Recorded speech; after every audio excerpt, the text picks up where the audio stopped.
All right, welcome to another deep dive, everybody. Today we're going super deep on just one verse. Just one. Yeah, just one.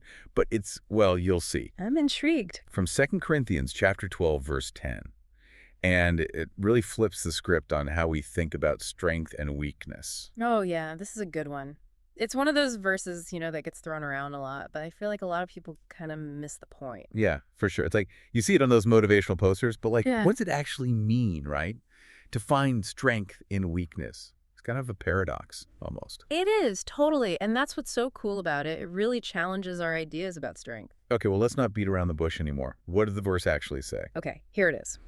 Therefore, I take pleasure in infirmities, in reproaches, in needs, in persecutions, in distresses for Christ's sake.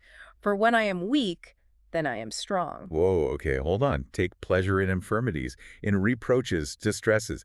That doesn't exactly sound like a fun time, to be honest. Yes. Haha, no, not really. I mean, that's why it's so important to understand the context here. This isn't like some kind of weird, like enjoy your suffering kind of message.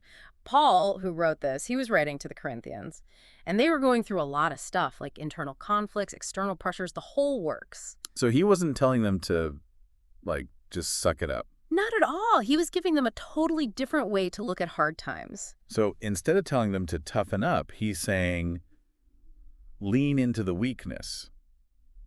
But how does that even work? Okay, think about it this way.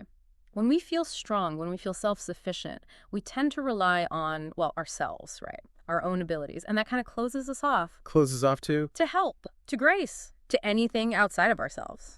Okay, yeah, I'm starting to see it. It's about, like, realizing that we need something beyond ourselves. Exactly. It's about recognizing our limits, admitting that we can't control everything. And actually, that's where the strength comes from, that surrender. Man, this is making me think about all those times I tried to just power through stuff, like convinced I had to do it all alone. Happens to the best of us. Looking back, I probably would have been way better off if I, like, had just admitted I needed help. And that's the thing. We're like trained to think that being vulnerable is weak. But asking for help, admitting you don't have it all figured out, that takes guts. It takes serious inner strength.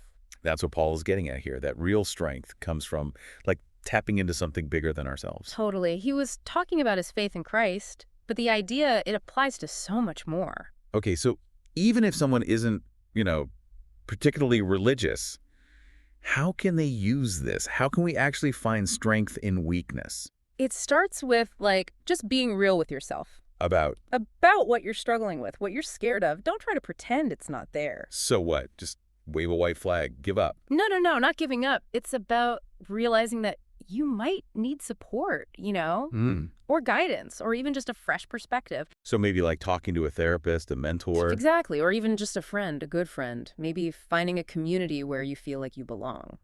So it's not just like passively accepting weakness. It's about like engaging with it. Yeah. Using it to, I don't know, become something more. That's it. It's allowing yourself to be vulnerable, to lean on something or someone bigger than yourself. And in that process, you find this deeper, way more resilient strength. That's pretty powerful. Right. So strength and weakness is about admitting our limits, finding support outside of ourselves, and realizing that vulnerability can actually be a source of power. Yeah, I like that. And maybe like the biggest question is, how can we, each of us, in our own way, embrace that vulnerability and find those sources of strength that we never even knew we had? Definitely something to think about. All right, well, on that note, we're going to wrap up this deep dive. Thanks for listening, everybody.